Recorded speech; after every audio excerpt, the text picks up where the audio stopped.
करेंगे बड़ी खबर के साथ। यूपी में आयुष्मान योजना में धांधली का बड़ा मामला। प्रदेश में 200 अस्पतालों पर गिरी गाज, 100 अस्पतालों का भुगतान रोका गया। लगभग 100 अस्पताल योजना से निलंबित। सीएम योगी के निर्देश पर की गई ये बड़ी कार्रवाई। HEM 2.0 पोर्टल पर माइग्रेट न होने पर बड़ा और कड़ा एक्शन। ये बड़ी जानकारी आपको बता रहे हैं। लगभग 100 अस्पताल को इस वक्त निलंबित कर दिया गया है। इसके साथ ही मुख्यमंत्री का ये कड़ा और बड़ा निर्देश है, जिसके बाद 200 अस्पतालों पर ये बड़ी गाज गिरी है। बड़ी जानकारी आप तक पहुंचा रहे हैं, जहां यूपी में आयुष्मान योजना में धांधली का ये पूरा मामला आपको बता रहे हैं, जहां प्रदेश में 200 अस्पतालों पर गाज गिरी है। इसके साथ ही 100 अस्पतालों का भुगतान रोका गया है। ये बड़ी खबर, जहां लगभग 100 अस्पताल योजना से निलंबित कर दिए गए हैं। इसके साथ ही सीएम योगी के निर्देश पर यह बड़ी कार्रवाई की गई है। HEM 2.0 पोर्टल पर माइग्रेट न होने पर यह बड़ा एक्शन लिया गया है। ये बड़ी जानकारी आप तक पहुंचा रहे हैं, जहां यूपी में आयुष्मान योजना में धांधली का ये पूरा मामला आप तक पहुंचा रहे हैं। प्रदेश के 200 अस्पतालों पर यह बड़ी गाज गिरी है।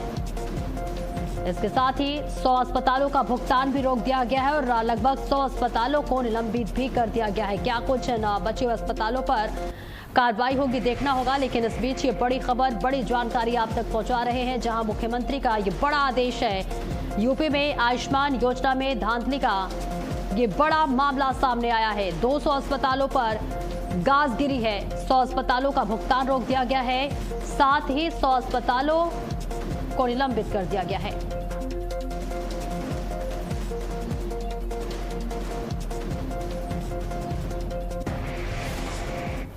योगी सरकार ने आयुष्मान भारत योजना में बड़ा एक्शन लिया है। नियमों का पालन नहीं करने वाले करीब 200 निजी अस्पतालों पर कार्रवाई हुई है।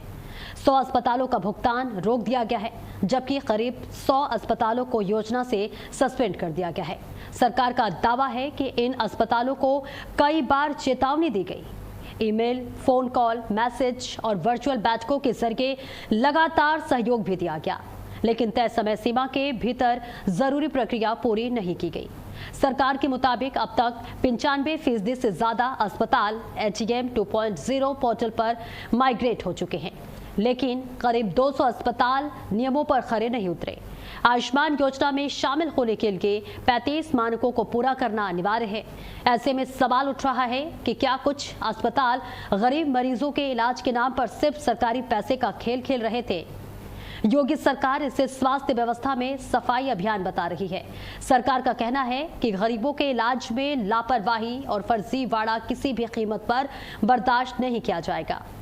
वही विपक्ष सवाल उठा रहा है कि अगर इतने बड़े अस्पताल में गड़बड़ी कर रहे थे तो अब तक कार्रवाई क्यों नहीं हुई। और अब बहस इस बात पर है कि क्या ये भ्रष्टाचार और धांधली पर बड़ा प्रहार है या फिर निजी अस्पतालों पर जरूरत से ज्यादा सख्ती। क्या इससे आयुष्मान योजना और पारदर्शी बनेगी या गरीब मरीजों के इलाज पर असर पड़ेगा। तो अस्पताल में धांधली पर अब सरकार का यह स्ट्राइक है, जिसके बाद मुख्यमंत्री योगी आदित्यनाथ ने यह कड़ा और बड़ा संदेश दिया। इसके साथ ही 200 अस्पतालों पर गाज गिरी है, जिसमें से 100 अस्पतालों के भुगतान को रोक दिया गया है। साथ ही 100 अस्पतालों को निलंबित कर दिया गया है। जांच की जा रही है और लगातार देखिए इस तरह की खबरें भी सामने आ रही थी, लेकिन इसके बाद अब ये बड़ी कार्रवाई की गई है। मुख्यमंत्री योगी आदित्यनाथ ने बड़ा संदेश दिया है, जहां जरूरत से ज्यादा अगर कहे तो सख्ती हो रही है। ये अपने आप में बड़ा सवाल इस वक्त उठकर नजर आ रहा है। हालांकि विपक्ष भी लगातार सवाल उठा रहा है कि इतने बड़े अस्पताल जो है इस गड़बड़ी हो रही थी तो अब तक कार्रवाई क्यों नहीं हुई। इसके साथ ही भ्रष्टाचार और धांधली पर क्या ये बड़ा प्रहार है, ये भी लगातार सवाल उठते हुए नजर आ रहे हैं। साथ ही ये भी कहा जा रहा है कि क्या अब निजी अस्पतालों पर जरूरत से ज्यादा सख्ती होगी, क्योंकि लापरवाही और फर्जीवाड़े को किसी भी कीमत पर बर्दाश्त नहीं किया जाएगा। मुख्यमंत्री का ये साफ साफ संदेश है। और ऐसे में कई सवाल उठ रहे हैं, क्या गरीबों के स्वास्थ्य के साथ खिलवाड़ किया जा रहा था, और अगर इतनी बड़ी संख्या में अगर धांधली हो रही थी तो फिर कार्रवाई क्यों नहीं हुई। तो लगातार तस्वीरें आपको दिखा रहे हैं जहां पर मुख्यमंत्री आदित्यनाथ का